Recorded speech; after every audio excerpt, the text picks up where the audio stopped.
جو حضرت عمر بن عبدالعزیز کے بچوں کا مستقبل روشن کرنے کے لیے لاکھوں روپیوں کی پیشکش کرتا رہا، حضرت عمر بن عبدالعزیز کو اس کے بچے شاہی مسجد کے دروازے پہ بھیک مانگتے تھے، اور عمر بن عبدالعزیز کے بچے جب میدان جہاد میں نکلنے کی آواز لگتی تو مجاہدین کے لیے سینکڑوں گھوڑے اور جانور سامان سے لدے ہوئے اللہ کے راستے میں صدقہ کیا کرتے تھے۔ اللہ ولی الذین آمنوا واللہ ولی المؤمنین۔ اللہ دین پر چلنے سے صرف جنت نہیں بناتا، دنیا بھی بناتا ہے۔ ہم پورے دین پہ نہیں چلتے نا، اس لیے کہتے ہیں یار نماز پڑھتے ہوئے اتنا عرصہ ہو گیا، دعا کرتے ہوئے اتنا عرصہ ہو گیا، ہوتا تو کچھ بھی نہیں۔ تو پورے نہیں چل رہے نا، پورے پہ چلے نا۔ کہیں نہ کہیں ہم ڈنڈی مارتے ہیں، کہیں نہ کہیں ڈنڈی مارتے ہیں۔ اب لوٹے کو نلکے کے نیچے رکھا ہوا ہے، ہینڈ پمپ کے نیچے بھر رہے ہیں، بھر ہی نہیں رہا، حالانکہ پانی اتنا اچھا آ رہا ہے۔ بھیا آپ نے اتنے سوراخ کیے ہوئے تو کیسے آئے گا پانی سے؟ نمازیں پڑھ رہے ہیں تو ساتھ ساتھ بدتمیزیاں بھی کر رہے ہیں، نماز پڑھ رہے ہیں تو ساتھ ساتھ اوروں کی دل آزاریاں بھی کر رہے ہیں، اور چلو دل آزاری بھی نہیں کر رہے، نمازیں بھی پڑھ رہے ہیں تو سرکاری ملازم ڈیوٹیاں پوری نہیں کر رہے، ٹائم 8 بجے جانے کا جا رہے ہیں 10 بجے، اور تنخواہ پوری لے رہے ہیں، حرام کھا رہے ہیں نا، بچوں کو بھی حرام کھلا رہے ہیں۔ پورے دین پہ چلنے سے مدد آتی ہے۔ یا ایھا الذین آمنوا ادخلوا فی السلم کافہ، اے ایمان والو پورے دین میں داخل ہو جاؤ، یعنی کہ آدھے اندر آدھے باہر، ایسے نہیں، پورے دین میں داخل ہو جاؤ۔ دین بڑی نعمت ہے، اور بات یہ ہے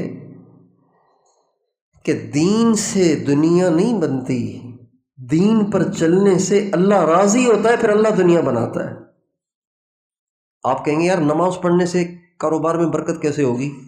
نماز کے لیے تو دکان چھوڑ کے جانا پڑے گا، تو برکت کیسے ہوگی؟ نماز پڑھنے سے تو دکان کو چھوڑنا پڑے گا، گاہک قربان کرنے پڑیں گے، تو برکت کیسے ہوگی؟ برکت تو جب ہم دکان پہ بیٹھے رہیں گے، سارے گاہکوں کو ڈیل کریں گے، تو پھر روزی بڑھے گی نا۔ تو بات یہ ہے کہ نماز پڑھنے سے روزی میں برکت نہیں ہوتی، بلکہ نماز پڑھنے سے اللہ راضی ہوتا ہے۔ جب اللہ راضی ہوتا ہے تو برکتیں دیتا ہے۔ وَإِنِّي إِذَا أُطِعْتُ رَضِيتُ، جب میرے بندے میری مانتے ہیں میں راضی ہوتا ہوں۔ وَإِذَا رَضِيتُ بَارَكْتُ، جب میں راضی ہوتا ہوں تو برکتیں دیتا ہوں۔ وَلَيْسَ لِبَرَكَتِي نِهَايَةٌ، جب میں برکتیں دیتا ہوں تو پھر میری برکتوں کی کوئی انتہا نہیں ہوتی، اتنی برکتیں دیتا ہوں۔ وَلَوْ أَنَّ أَهْلَ الْقُرَىٰ آمَنُوا وَاتَّقَوْا لَفَتَحْنَا عَلَيْهِمْ بَرَكَاتٍ مِّنَ السَّمَاءِ وَالْأَرْضِ، اگر دنیا میں رہنے والے، بستیوں شہروں میں رہنے والے دو کام کریں، مومن بن جائیں اور متقی بن جائیں، مسلمان بھی ہوں متقی بھی ہوں، نام کے مسلمان نہ ہوں، متقی بھی ساتھ ہوں، اگر یہ دو کام کر لیں تو میں برکتوں کے دروازے کھول دوں گا۔ کیا مطلب؟ یعنی جن خزانوں میں برکتیں بھری ہوئی ہیں ان خزانوں کے دروازے کھول دوں گا اور کہوں گا لو یہ ساری برکتیں تمہارے لیے، دہانے کھول دوں گا۔ جب دروازے کھل جائیں تو پھر تھوڑی برکت تو نہیں آئے گی نا، پھر دہانے آئیں گے۔ حضرت انس بن مالک رضی اللہ تعالیٰ عنہ فرماتے ہیں کہ نبی کریم صلی اللہ علیہ وسلم کی میں خدمت کرتا تھا تو آپ علیہ السلام نے میرے لیے دعا فرما دی، اے اللہ اس کو برکتیں عطا فرما۔ اللہ کے نبی نے دعا کی، یا اللہ انس کو برکتیں عطا فرما۔ تو کہتے ہیں اس برکت کا نتیجہ، اس دعا کا نتیجہ یہ ہے کہ میری عمر 100 سے اوپر ہے لیکن دان سب سلامت ہیں، نظر بالکل ٹھیک ہے، اور 120 اپنی نسل کے بچے تو میں نے دفن کیے ہیں، جو بھی زندہ ہیں وہ اس کے علاوہ ہیں۔ کتنے بچے ہیں؟ برکت۔ اور کہتے ہیں سارے لوگوں کی فصل، سارے لوگوں کے باغات سال میں ایک دفعہ پھل دیتے ہیں، ایک ہی دفعہ پھل دیتے ہیں نا، باغوں میں پھل کتنی دفعہ آتا ہے؟ کہتے ہیں لیکن سرکار کی دعا کی برکت ہے کہ میرے باغ میں پھل سال میں 2 دفعہ آتا ہے، ہر 6 مہینے میں پھل، ہر 6 مہینے میں پھل، یہ برکت ہے۔ اے اللہ انس کو برکت دے۔ جب آدمی دین پہ چلتا ہے اللہ برکتیں دیتا ہے، اور نیکوں کی نسلوں کو اللہ پالتا ہے، نیکوں کی نسلوں کو اللہ پالتا ہے، اللہ والوں کی نسلوں کو بھی اللہ پالتا ہے۔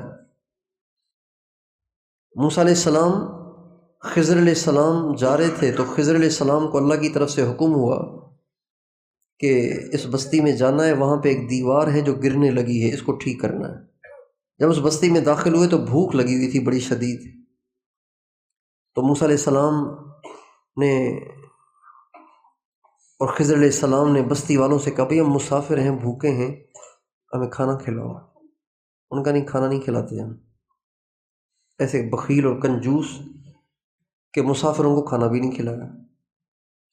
اسی بستی میں وہ دیوار تھی جو گرنے لگی تھی۔ موسیٰ علیہ السلام سے حضرت خضر علیہ السلام نے کہا آؤ ذرا اس دیوار کو ہم ٹھیک کریں۔ چنانچہ دونوں بزرگوں نے لگ کر اس دیوار کو ٹھیک کیا، وہ دیوار ماشاءاللہ مضبوط ہو گئی۔ تو موسیٰ علیہ السلام نے خضر علیہ السلام سے کہا کہ حضرت بھوک بھی لگی ہوئی ہے، آپ نے بھوک میں مزدوری بھی کروائی ہے، انہوں نے بھی کھانا نہیں کھلایا، اب جن کی مزدوری کی ہے کم از کم ان سے تھوڑی سی اجرت ہی لے لو یار، تاکہ ہم کچھ کھانا تو کھائیں، جیب میں بھی کچھ نہیں ہے، آپ بھی کچھ نہیں کھلا رہے، یہ بھی کچھ نہیں کھلا رہے، آپ ان سے کچھ مانگ بھی نہیں رہے، تو آپ ان سے کچھ کہیں تو صحیح نا، لو اتخذت علیہ اجرا، آپ ان سے کچھ مانگیں تو صحیح نا، کام کیا ہم نے۔ تو خضر علیہ السلام فرمانے لگے اما الجدار فکان لغلامین یتیمین فی المدینۃ وکان تحتہ کنز لہما وکان ابوہما صالحا، یہ جو دیوار میں نے ٹھیک کی ہے نا، یہ میں نے کسی انسان کے کہنے پہ نہیں کی، اللہ کے کہنے پہ کی ہے۔ اللہ نے مجھے کہا اس دیوار کو ٹھیک کرو، اور اس دیوار کی کیا خصوصیت تھی؟ اس دیوار کی خصوصیت یہ تھی کہ اس دیوار کے نیچے ایک خزانہ ہے جو ایک باپ اپنے بچوں کے لیے چھوڑ کے گیا ہے۔ اللہ یہ چاہتا ہے کہ یہ خزانہ اس کے بچوں کو ملے تاکہ اس کے بچے بعد میں محتاج نہ رہیں، اور اس کے باپ کا ایسا کون سا کارنامہ تھا کہ اس کے مرنے کے بعد بھی اللہ اس کے بچوں کو سنبھالنے کے لیے، اس کے بچوں کے خزانے کی حفاظت کے لیے دو نبیوں کو بھیج رہے ہیں۔ تو خضر علیہ السلام فرمانے لگے وَكَانَ أَبُوهُمَا صَالِحًا، ان دونوں بچوں کا باپ بڑا نیک تھا، اس لیے اس کے بچے بھی اللہ کو پیارے ہیں، اور اس کے بچوں کے خزانے کی حفاظت کے لیے اللہ نے ہم دونوں کو بھیجا ہے۔ جب آدمی دین پہ چلتا ہے، اللہ والا بنتا ہے، اللہ کی مانتا ہے، تو اللہ اس کو بھی پالتا ہے، اس کی نسلوں کو بھی اللہ پالتا ہے۔ اس لیے کبھی بھی نیک لوگوں کو اپنے بچوں کے لیے پریشان نہیں ہونا چاہیے، خود نیک بننے کی کوشش میں لگا رہے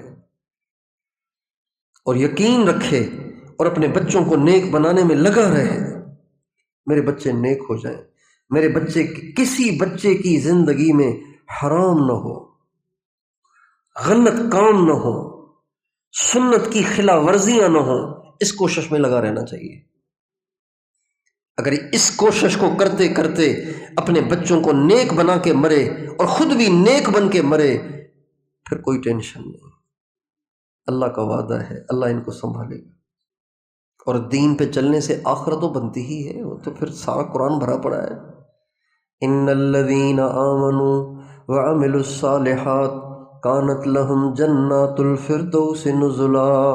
اللہ تعالیٰ فرماتے ہیں ایمان والوں کے لیے، نیک اعمال کرنے والوں کے لیے میں نے مہمانی کے طور پر جنت الفردوس تیار کی ہے۔ مہمانی کے لیے کیا تیار کی ہے؟ جنت الفردوس کون سی جنت ہے؟ وہ چھوٹی جنت نہیں ہے، اکانومی نہیں ہے، وہ ٹرین میں اکانومی بھی ہوتی ہے نا، لوور اے سی بھی ہوتی ہے، پھر سلیپر بھی ہوتا ہے، یہ اکانومی نہیں ہے، یہ سب سے اونچی جنت ہے۔ کانت لہم جنات الفردوس نزلا، ان کی مہمانی کے لیے جنت الفردوس ہے۔ اور جنت الفردوس کیا ہے؟ جنت الفردوس وہ ہے جس کے دائیں بائیں آگے پیچھے آپ کے انبیاء کے گھر ہوں گے۔ آپ جنت الفردوس میں رہنے والوں کے پڑوس میں کون رہیں گے؟ انبیاء کا پڑوس ملے گا۔ کسی کے محلے میں کوئی بزرگ رہتے ہوں، فخر سے بتاتے ہیں اللہ کا شکر ہے فلاں مولانا صاحب ہمارے محلے کے ہیں، فلاں بزرگ صاحب ہمارے محلے میں رہتے ہیں۔ کیا کہنے ان نیک بختوں کے جن کے پڑوس میں انبیاء ہوں گے، کبھی وہ فخر سے کہیں گے میں آدم علیہ السلام کا پڑوسی ہوں، کوئی کہے گا میں نوح علیہ السلام کا پڑوسی ہوں، کوئی کہے گا میں ابراہیم علیہ السلام، میرے بالکل پڑوس میں رہتے ہیں، ہماری ہوتی رہتی ملاقات، نماز میں آتے ہیں، کہتے ہیں نا ہم ان کے محلے کے، ہم نماز پہ آتے رہتے ہیں، ملتے رہتے ہیں ان سے، اچھا آپ تو بڑے خوش قسمت ہیں یار، ان بزرگوں کو ہم تو دیکھنے کو ترستے ہیں، آپ ہر نماز میں دیکھتے ہیں ان کو، ابراہیم علیہ السلام سے ملاقات ہوتی رہتی ہے ہماری۔ کوئی کہے گا میں عیسیٰ علیہ السلام کے پڑوس میں رہتا ہوں، اور کوئی کہے گا کہ میں محمد کا پڑوسی ہوں علیہ الصلوۃ والسلام۔ اللہ کرے ہم وہ ہوں، اللہ ہمیں ان کا پڑوس دے۔ میں سرکار دو عالم کا پڑوسی ہوں، میں محمد مصطفیٰ کا پڑوسی ہوں۔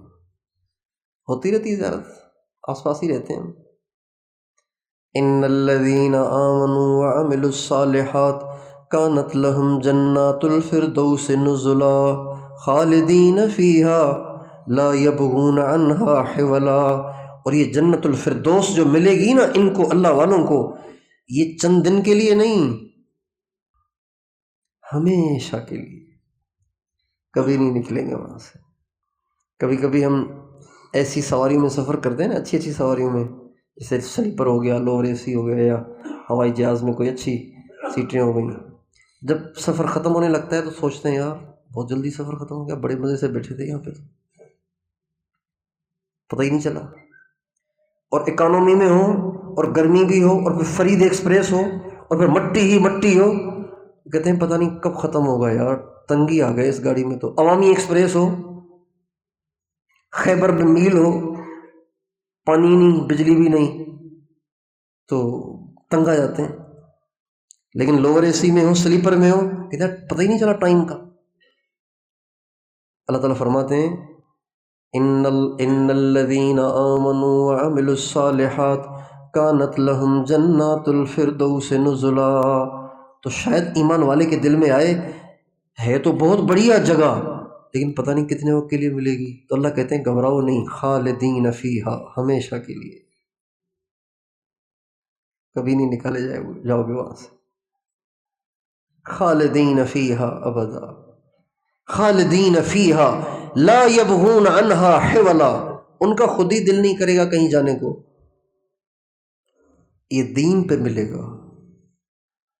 یہ وزارتیں، شزارتیں، پیسے، دولت، مال، نوکریاں، یہ یونیورسٹی، وہ کالج، یہ اور وہ، پتہ نہیں، یہ سب بھائیوں بکواسات ہیں، کچھ بھی نہیں، یہ سب کچرا ہے، اس کی کوئی حیثیت نہیں۔ یہ ٹشو پیپر ہے، ضرورت کے لیے لو، پیشاب سکھاؤ پھر پھینک دو، ٹشو پیپر ہے، ہاتھ پونچھو پھر پھینک دو۔ اب بات چھڑی ہے تو میں عرض کر دوں، بہت سے لوگ کھانے کے بعد ٹشو سے ہاتھ پونچھتے ہیں، یہ خلاف سنت ہے۔ کھانے کے بعد ٹشو سے ہاتھ صاف نہیں کیے جاتے، کھانے کے بعد ہاتھ دھوئے جاتے ہیں، کھانے کے بعد ہاتھ صاف نہیں کیے جاتے، ٹشو سے ہاتھ دھوئے جاتے ہیں، یہ سنت ہے۔ ہمارے نبی کا ارشاد ہے برکت الطعام الوضوء قبلہ والوضوء بعدہ، اب علیہ السلام کا ارشاد ہے، ترمذی شریف کی حدیث ہے، کھانے میں برکت آ جائے گی، کھانے سے پہلے ہاتھ دو، کھانے کے بعد ہاتھ دو، ہاتھ بھی دو، کلی بھی کرو، یہ دونوں باتیں سنت ہیں۔ وضو کہتے ہیں، ایک وضو ہے نماز والا، ایک وضو ہے کھانے والا۔ کھانے والا وضو وہ ہے کہ جس میں صرف ہاتھ دھونا اور کلی کرنا، یہ بھی وضو ہے، عربی میں اس کو بھی وضو کہتے ہیں، وہ ہے نماز والا وضو۔ دنیا ٹشو ہے، پیشاب سکھاؤ پھینک دو، مٹی کا ڈھیلا ہے، استنجا کرو پھر پھینک دو۔ اما عائشہ رضی اللہ تعالیٰ عنہ کے پاس حضرت امیر معاویہ رضی اللہ تعالیٰ عنہ نے 80,000 درہم بھیجے۔ کتنے درہم؟ اب حساب کتاب کریں گے تو یہاں حساب کتاب والے سارے کمزور ہیں، پھر دیر لگ جاتی ہے۔ یہ بنیں گے کروڑوں، لاکھوں نہیں بنیں گے، کتنے بنیں گے؟ کروڑوں بنیں گے۔ 80,000 درہم، 4.25 درہم کا 1 تولہ چاندی، 25,000 تولے چاندی یہ بھیجی۔ حضرت اماں عائشہ نے اپنی خادمہ سے کہا تقسیم کرنا شروع کرو، کرتے کرتے کرتے کرتے صبح سے شام تک سارے تقسیم ہو گئے۔ جب سارے ہی تقسیم ہو گئے تو خادمہ آئی اور کہا امی جان آپ نے سارے ہی تقسیم کر دیے، آپ کا بھی روزہ ہے، میرا بھی روزہ ہے، اگر آپ کچھ پیسے مجھے بھی دے دیتی تو میں آج گوشت نہ پکا لیتی کہ افطاری میں ہم گوشت کھا لیتے۔ تو فرمانے لگیں اب یاد دلانے کا کیا فائدہ، پہلے یاد دلاتی نا۔ ٹشو ہے ٹشو، یہ دل میں بسانے کی چیز نہیں ہے، یہ ضرورت کے لیے استعمال کی چیز ہے۔ جس کے پیسے کو اللہ مردود کر دیتا ہے اس کے پیسے کو اللہ تعمیرات میں خرچ کروا دیتا ہے۔ آپ علیہ السلام کا ارشاد ہے سب سے بہترین پیسہ وہ جو اہل و عیال پہ خرچ ہو، سب سے بدترین پیسہ وہ جو اینٹ اور پتھروں پہ خرچ ہو۔ گھر بنانا چاہیے لیکن ضرورت سے بڑھ کر خام خواہ نہیں، سادہ ہو، بے شک وسیع ہو مگر سادہ ہو۔ خام خواہ رنگ و روغن اس کو چمکانا اور سنوارنا اور ایسے جیسے شادی حال۔ ایک جگہ جانا ہوا، ایک گھر دیکھا میں نے، تو وہ جو ساتھی تھا، میں نے کہا اس بیچارے نے شاید بہت کوشش کی ہے جنت بنانے کی لیکن بن نہیں پائی، ایسا گھر بنایا اس نے آدمی دیکھتا ہی رہ جائے، یعنی گزرنے والا گاڑی کھڑی کرے اور پھر دیکھے واہ کیا گھر ہے، لیکن رہے گا تو وہ بھی نہیں، بنا تو لیا رہ تو نہیں سکتا۔ اجل نے نہ کسرا ہی چھوڑا نہ دارا، اسی سے سکندر صفات بہارا، ہر ایک لے کے کیا کیا نہ حسرت سے دھارا، پڑا رہ گیا سب یوں ہی ٹھاٹھ سارا، جگہ جی لگانے کی دنیا نہیں ہے، یہ عبرت کی جا ہے تماشا نہیں ہے، ملے خاک میں اہل شاں کیسے کیسے، مکیں ہو گئے لا مکاں کیسے کیسے۔ مکین اسے کہتے ہیں جو کسی بہت عالی شان جگہ میں رہتا ہو، اس کو مکین کہتے ہیں مکین لا مکان ہو گئے، اب ان کے پاس کوئی جگہ ہی نہیں، مٹی میں پڑے ہوئے۔ مکین ہو گئے لا مکان کیسے کیسے، زمین کھا گئی آسمان کیسے کیسے، آسمان جیسے بلند اور بالا لوگ، زمین ان کو بھی کھا گئی۔ دین اہم ہے، دنیا اہم نہیں ہے۔ آج امت مسلمہ اس بات کو سمجھ نہیں رہی، دوڑے جا رہے ہیں دوڑے جا رہے ہیں دوڑے جا رہے ہیں، بھاگے جا رہے ہیں، کہاں جا رہے ہیں؟ دنیا۔ اور دین 1 گھنٹے کا بیان ہوتا ہے، پھر مطالبہ ہوتا ہے بولو بھائی 3 دن کے لیے کون تیار ہے؟ کوئی بھی نہیں۔ اذان ہو رہی ہے، اسپیکر آ گئے، ہر گھر میں آواز پہنچتی، ہر کان سنتا ہے، نماز پہ نہیں آتے، کیوں؟ لگے ہوئے ہیں دنیا میں، لگے ہوئے ہیں دنیا میں۔ دین اہم ہے، دنیا اہم نہیں ہے، یہ بات ہمیں سمجھنی ہے، بچے بچے کو سمجھانی ہے۔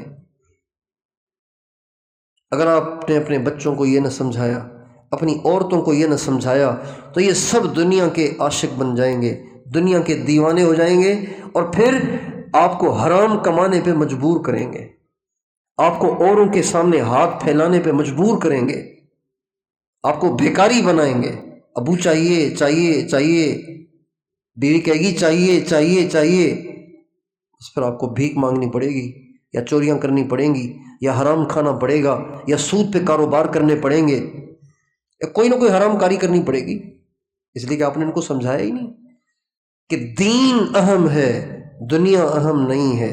جو باپ اپنے بچوں کو نمازی بنا کے مر رہا ہے، ان کو قرآن سکھا کے مر رہا ہے، ان کو تقویٰ سکھا کے مر رہا ہے، وہ ان کو غریب چھوڑ کے نہیں جا رہا، وہ بہت مالدار ہیں۔ غریب وہ چھوڑ کے جا رہا ہے جو جائیدادیں تو دے کر جا رہا ہے، لیکن ان کو اتحیات بھی نہیں آتی، ان کو دعائے قنوت بھی نہیں آتی، ان کو نماز بھی نہیں آتی، آتی ہے تو پڑھتے نہیں ہیں، حرام کرتے ہیں، تاش کھیلتے ہیں، جوئے کھیلتے ہیں، شرابیں پیتے ہیں، لڑکیوں سے یاریاں لگاتے ہیں، ننگی فلمیں دیکھتے ہیں، ایسا چھوڑ کے گیا ہے، یہ غریب چھوڑ کے گیا ہے۔ ایک مثال ہے، ایک آدمی بے روزگار ہے، مکان بھی کرائے کا ہے، مکان بھی کرائے کا ہے، اور گھر میں کبھی چائے پکتی ہے کبھی نہیں پکتی، کبھی کھانا بنتا ہے کبھی نہیں بنتا، کپڑے بھی پھٹے پرانے ہیں۔ بتائیے غریب ہے امیر ہے؟ بولیے، غریب ہے نا۔ اچھا، اس کا ایک دوست ہے، وہ بہت پیسے والا ہے، اس نے کہا بھی میں جا رہا ہوں کراچی، میری دعوت ہے، تمہیں میرے ساتھ چلو، میں اکیلا ہوں، ذرا گپ شپ لگا لیں گے۔ ابھی اس کے ساتھ 1 کروڑ کی گاڑی میں بیٹھ گیا۔ کتنے کی گاڑی ہے؟ 1 کروڑ کی گاڑی میں بیٹھ گیا، مکان کرائے کا ہے، گھر میں فاقہ ہے، کپڑے پھٹے ہوئے ہیں، لیکن بیٹھا ہوا کون سی گاڑی میں ہے؟ کیا 1 کروڑ کی گاڑی میں بیٹھنے سے یہ مالدار ہو گیا؟ بولیے کیوں؟ اس لیے کہ یہ گاڑی یہاں سے کراچی جائے گی، کراچی سے آ کے یہاں چھوڑے گی، یہ وہی پرانا گھر کرائے کا، یہ تو وہی کا وہی ہوگا۔ عارضی وقت کے لیے، تھوڑے سے وقت کے لیے اگر 1 کروڑ کی گاڑی میں بیٹھنے سے کوئی مالدار نہیں بنتا تو دنیا کی 4 دن کی زندگی میں بنگلے میں رہنے، جائیدادوں اور زمینوں کا مالک بن جانے سے بھی کوئی مالدار نہیں بنتا۔ وہ بھی وقتی تھا، یہ بھی وقتی ہے، وہ گاڑی کی سواری بھی وقتی تھی، یہ بنگلہ اور یہ زمینیں اور جائیدادیں اور پراپرٹیاں اور یہ عہدے اور وزارتیں شزارتیں، یہ بھی ساری وقتی ہیں۔ اس سے تھوڑی مالدار ہوتا ہے۔ مالدار کس سے ہوتا ہے؟ اگر اپنی چیز ہو۔ اپنی چیز کیا ہے؟ نماز اپنی ہے، اس سے جنت ملے گی۔ ایمان اپنا ہے، اس سے جنت ملے گی، اور جنت واقعی بہت بڑی چیز ہے، وہ تو ہمیشہ رہے گی۔ یہ مالدار ہے، وہ غریب ہے، اس لیے کہ اس کے پاس ہے تو صحیح بہت سارا، جو اپنے بچوں کے لیے کروڑوں چھوڑ کے مرا، لیکن دین نہیں سکھایا، دیندار نہیں بنایا، نیک نہیں بنایا، تو ابھی ان کو غریب چھوڑ کے مرا ہے۔ کیوں؟ اس لیے کہ جو چھوڑ کے مرا ہے وہ تو ان کے پاس وقتی ہے، ہمیشہ تو رہے گا نہیں۔ بچے کو یہ بات سمجھائیں، اللہ سے مانگیں اس کو، یا نا یہ اتنی آسان سی بات ہے، مجھے کیوں سمجھ میں نہیں آ رہی؟ آسان سی بات ہے نا۔ دین اہم ہے، دنیا بے قیمت ہے۔ سب بتائیں، دین اور دنیا، اس کو اتنا کہیں کہ یہ دل میں آ جائے۔ دین اہم ہے، دنیا بے قیمت ہے، 4 دن کی چاندنی ہے، پھر اندھیری رات ہے۔ ایک شعر مجھے یاد آ رہا ہے، جو چمن سے گزرے تو اے صبا، تو یہ کہنا بلبل زار سے، ہے خزاں کے دن تیرے سامنے، نہ لگانا دل تو بہار سے۔ ایک آدمی، ٹھنڈی ہوا صبح صبح چلتی ہے نا، اس کو صبا کہتے ہیں، تو ساری دنیا میں چلتی ہے، تو سمجھنے والے سمجھتے ہیں کہ جو یہاں چلی ہے یہ وہاں بھی جا کے چلے گی، اب یہ وہاں جائے گی، اب یہ وہاں جائے گی۔ اسی وجہ سے لوگ اس ہوا کو مدینے کا بھی پیغام دیتے ہیں۔ نسیمہ جانب بطحا گزر کن، ز احوالم محمد را خبر کن۔ یہ حضرت مولانا عبد الرحمن جامی رحمۃ اللہ علیہ، ان کی کتاب ہم مدرسے میں پڑھتے ہیں، شرح جامی۔ ہرات میں افغانستان میں ان کی قبر ہے۔ بڑے اللہ کے عاشق تھے، بڑے حضور کے ایسے عاشق تھے کہ بس کیا پوچھو۔ وہ کہتے ہیں، نسیمہ جانب بطحا گزر کن، ز احوالم محمد را خبر کن۔ اے نسیمہ، یعنی اے صبح والی ہوا، اب تو مدینے بھی جائے گی، تو مدینے بھی جائے گی، میں تو جا نہیں سکتا، تو جائے گی نا، ہوا تو جائے گی وہاں۔ اے نسیمہ، جب تیرا مدینے میں جانا ہو اور گنبد خضرا کے پاس سے گزر ہو، میرے محمد کو میرے حالات ضرور بتا دینا، کہ ایک عاشق آپ کو یاد کر کے بہت روتا ہے۔ تو ایک آدمی صبا سے کہتا ہے، اے صبا، جب تیرا باغ سے گزر ہو نا، چمن باغ سے گزر ہو تو وہاں پہ بلبل بیٹھی ہوگی، اس بلبل کو میرا ایک پیغام دینا۔ باغوں میں بلبلیں ہوتی ہیں نا، بلبل کو میرا پیغام دینا۔ پیغام یہ ہے کہ تم بہار سے دل نہ لگانا۔ بہار میں کیا ہوتا ہے؟ پھول پھل اور ہر طرف ہریالی ہی ہریالی، سبزہ ہی سبزہ۔ تو اے بلبل، اس باغ میں جو اس وقت بہار آئی ہوئی ہے، ہر طرف پھول اور پتے اور ہریالہ تمہیں نظر آ رہا ہے، اس سے دل نہ لگا بیٹھنا، اس لیے کہ عنقریب خزاں بھی آنے والی ہے، پھر تو بہت اداس ہوگی، پریشان ہوگی، روئے گی پھر۔ اس لیے بہار سے دل نہ لگاؤ، اس لیے کہ اس کے بعد خزاں ضرور آتی ہے۔ جو چمن سے گزرے تو اے صبا، تو یہ کہنا بلبل زار سے، ہیں خزاں کے دن تیرے سامنے، نہ لگانا دل تو بہار سے۔ یہ 4 دن کی بہار ہے، پھر خزاں ہے، اور موت بتا کے نہیں آتی، پوچھ کے نہیں آتی۔ موت کے کوائف نہیں ہیں، بوڑھا ہوا ہے کہ نہیں ہوا، نہیں ہوا چھوڑ دو، بیمار ہوا ہے کہ نہیں ہوا، نہیں ہوا چھوڑ دو، ہو جائے پھر آئیں گے، ایسے نہیں ہوتا۔ جیسے تبلیغ والے کہتے ہیں نا 4 مہینے لگے ہوئے ہیں، ہاں 2 چلے لگے، ہاں اچھا شادی ہے، ہاں روزانہ 2.5 گھنٹے دیتے ہیں، ہاں چلو جی اس کو باہر ملک بھیج دو۔ اسرائیل یوں نہیں دیکھتے، بوڑھا ہوا کہ نہیں ہوا، جوانوں کو بھی اٹھا کے لے جاتا ہے۔ ہمارے محلے کا نوجوان بچہ، میں سفر میں تھا، بڑا فعال آدمی، سب کو کام آنے والا نوجوان، وہم و گمان میں نہیں تھا کسی کے کہ یہ چلا جائے گا، چلا گیا۔ الموت یأتی بغتتاً، موت اچانک آتی ہے،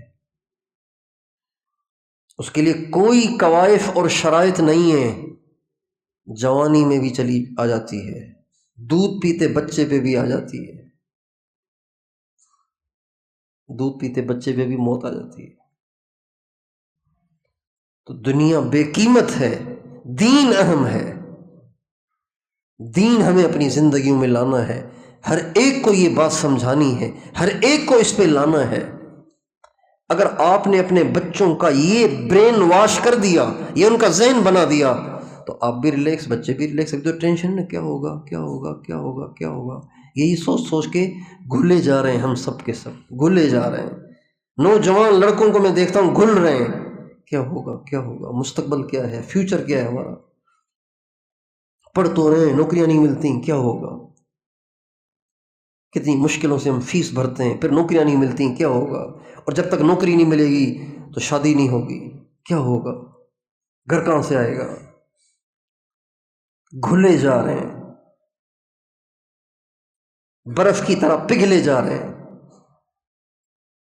لیکن اگر یہ ذہن بن گیا کہ دنیا غیر اہم، دین اہم ہے، دین ہے نا آپ کے پاس، پھر کیا ٹینشن ہے آپ کو؟ آج اگر موت آ جاتی ہے، چلے جاؤ مزے کرو وہاں جا کے، یہ تو دکھوں کا گھر ہے۔ دنیا میں دکھوں سے کوئی نہیں بچ سکتا، دنیا میں دکھوں سے اللہ تعالیٰ فرماتے ہیں کہ جب تم حج کی نیت کرو نا، تو اس بات کی بھی نیت کرو کہ تم نے لڑنا نہیں ہے۔ کیا نہیں کرنا ہے؟ اب حج کے موقع پہ لڑنے کی بات کیوں کی ہے اللہ نے؟ اس کا مطلب ہے ایسے مواقع آئیں گے۔ یہ تو نہیں کہا جب نماز کے لیے جایا کرو تو لڑا مت کرو، یہ تو کہیں بھی نہیں کہا، اس لیے کہ نماز کے لیے تو گھر سے آ رہا ہے نا، ریلیکس ہو کے آ رہا ہے۔ حج کے موقع پہ فرمایا لڑنا نہیں، اس کا مطلب یہ ہے کہ ایسے مواقع بنیں گے، تکلیفیں آتی ہیں، مجاہدے ہوتے ہیں۔ ایک آدمی نے کہا، ایک آدمی پیسے والا تھا، اس نے سوچا کہ میں اور میری بیوی پیسہ لگا دیں گے لیکن بالکل سہولت والا حج کریں گے۔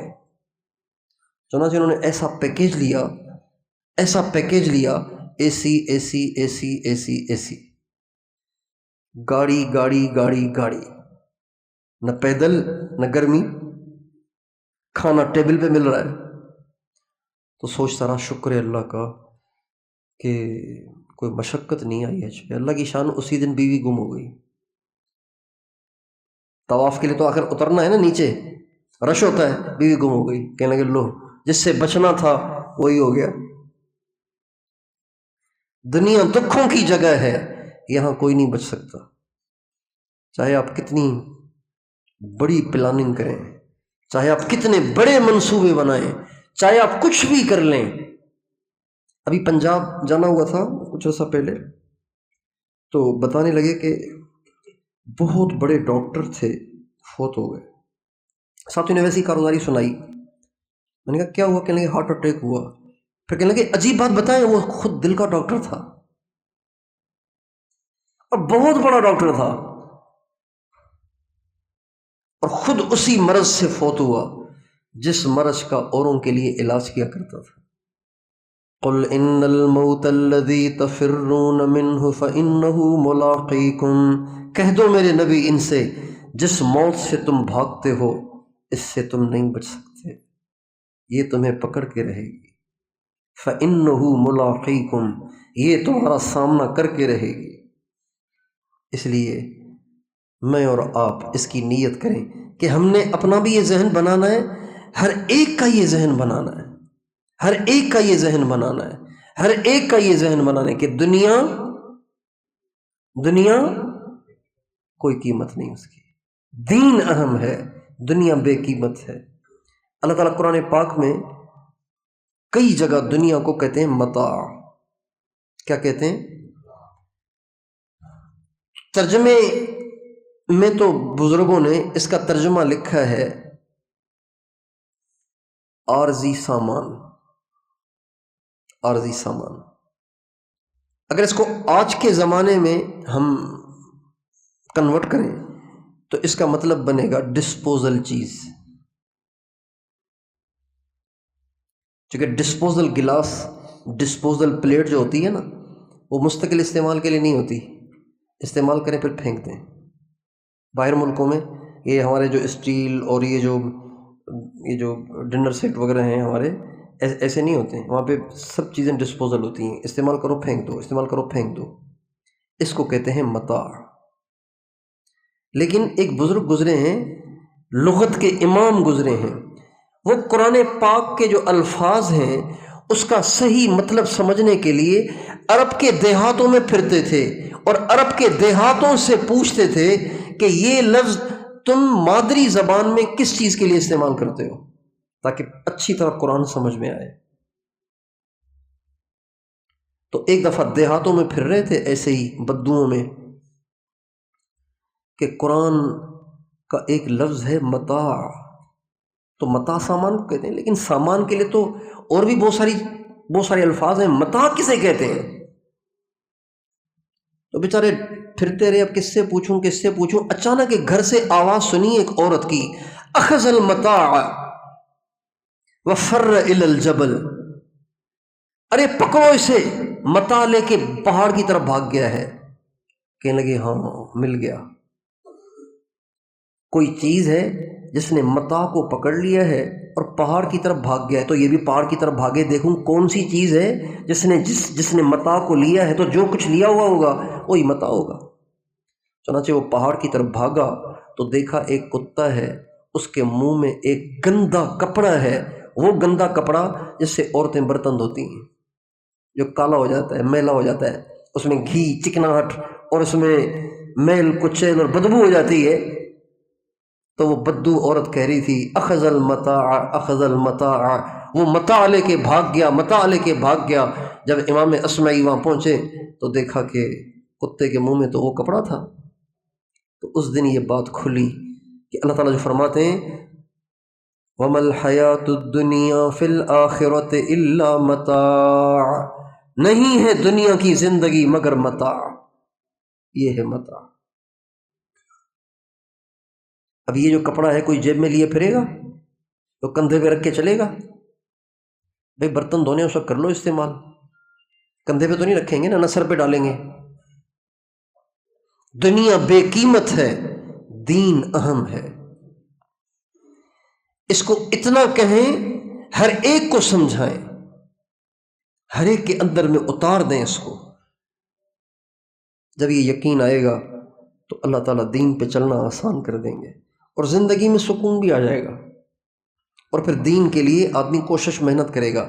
ابھی تو یہ چیز ذہن میں ہے نہیں، لہٰذا دل میں ہے نہیں، لہٰذا دنیا کی قیمت بیٹھی ہوئی ہے، لہٰذا دنیا کے لیے پاگل ہوئے پھر رہے ہیں، دنیا کے لیے محنت کر رہے ہیں، کوشش کر رہے ہیں، سب کچھ لگا رہے ہیں، دین کے لیے کچھ بھی نہیں کرتے.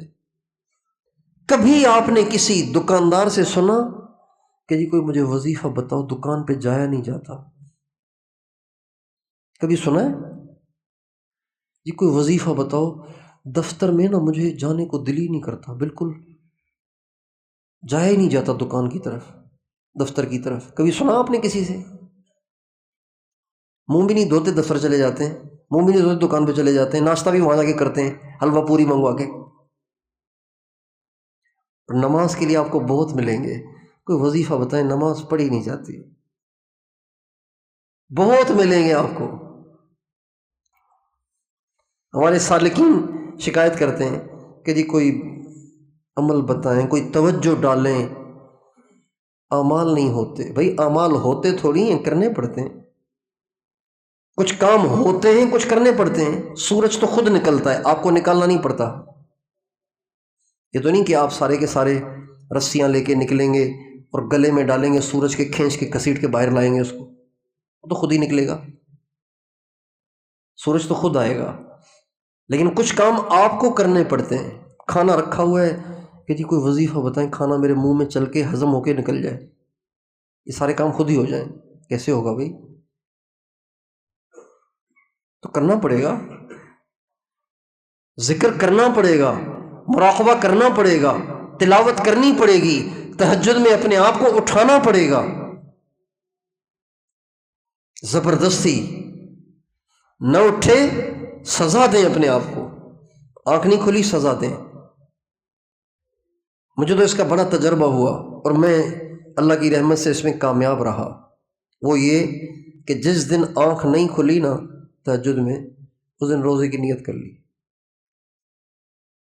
سحری تو کی نہیں، ٹائم ہی گزر گیا، روزے کی نیت بھی نہیں تھی. تہجد میں آنکھ نہیں کھلی، لگا تو چالان نفس کے اوپر، نفلی روزے کا بغیر سحری کے. جب سارا دن بھوکا پیاسا رہے گا، اگلے دن خود آئے گا جگانے کے لیے. تو ماشاءاللہ اگلے دن جس ٹائم پہ اٹھنے کا معمول ہے، اس سے پہلے اللہ پاک کرم فرماتے ہیں، شیطان خود آ جاتا ہے جگانے کے لیے. بھائی جان اٹھ جائیں ورنہ پھر آپ پھر مجھے ذلیل کریں گے سارا دن. اور چلتا ہے، پھر چلتا ہے یہ عمل. اس لیے دین کی اہمیت اللہ ہمیں نصیب فرما دے. دنیا کی محبت نے ہمیں نکما کر دیا، دنیا کی محبت نے ہمیں کہیں کا نہیں چھوڑا. کسی کی طرف زیادہ رجحان آدمی کو نکما بنا دیتا ہے، کسی کی طرف زیادہ رجحان آدمی کو نکما بنا دیتا ہے. ایک لطیفہ یاد آ گیا، سنو. ایک لڑکا پڑھتا تھا اسکول میں، تو بڑی مستیاں کرتا تھا. آج کل کچھ سیریس سا رہنے لگ گیا. تو ٹیچر نے پوچھا، بیٹا کیا بات ہے، بدلے سے لگ رہے ہو؟ کہا جی وہ بات پکی ہو گئی ہے، کہیں بات پکی ہو گئی ہے. کہا اچھا، اب یہ پڑھائی کا رہا نہیں، اب یہ پڑھائی کا نہیں رہا، پڑھ نہیں سکے گا. کچھ دن کے بعد اور زیادہ سیریس ہو گیا. کہاں بھائی کیا بات ہے، بدلے سے لگ رہے ہیں آپ؟ کہا جی شادی ہو گئی. تو کہنے لگے کہ اب تو یہ ماں باپ کا بھی نہیں رہا.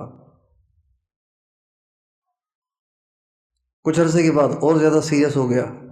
کہاں بھائی؟ کہا اللہ نے بچہ دیا ہے. کہا اب یہ اپنا بھی نہیں رہا. کسی چیز کی طرف زیادہ رجحان انسان کو نکما بنا دیتا ہے۔ دنیا کی محبت نے ہمیں نکما کر دیا۔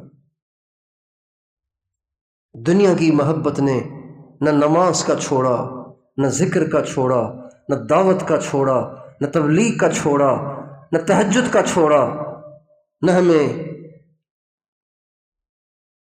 اپنے نبی کی سنت کا چھوڑا، نہ ہمیں جنت